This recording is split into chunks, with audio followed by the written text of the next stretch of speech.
1971 সালে মহান মুক্তিযুদ্ধের আগেই মারা যান সকিনা বেগমের স্বামী কিতাব আলী। আর মুক্তিযুদ্ধে অংশ নিয়ে রাজাকার ও পাকিস্তানি বাহিনীর হাতে শহীদ হন তার ভাগ্নে মতিউর রহমান। ভাগ্নের এই মৃত্যু মেনে নিতে পারেননি সকিনা বেগম। রাজাকার ও পাকিস্তানিদের বিরুদ্ধে ক্ষোভ আর ঘৃণা জন্মায় সকিনা বেগমের। কিশোরগঞ্জের গুরুই এলাকায় বসু বাহিনীর নেতৃত্বে অংশ নেন মুক্তিযুদ্ধে। প্রথমে ক্যাম্পে মুক্তিযোদ্ধাদের জন্য খাবার রান্না করতেন, আর রাজাকারদের গতিবিধির বিভিন্ন খবর সংগ্রহ করে জানাতেন মুক্তিযোদ্ধাদের।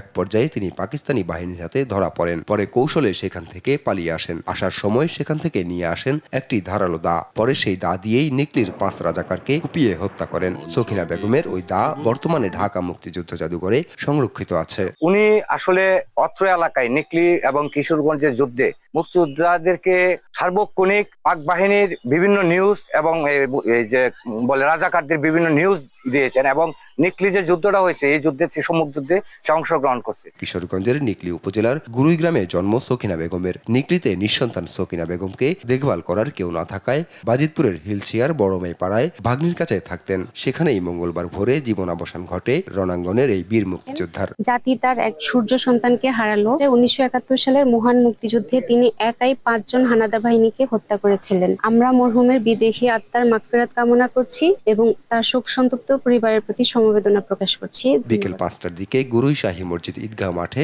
তার জানাজা হয়। এ সময় তাকে গার্ড অব অনার দেয়া হয়। পরে মসজিদের পাশে সমাহিত করা হয় রাষ্ট্রীয় মর্যাদায়। নিউজ ডেস্ক, দেশ টিভি।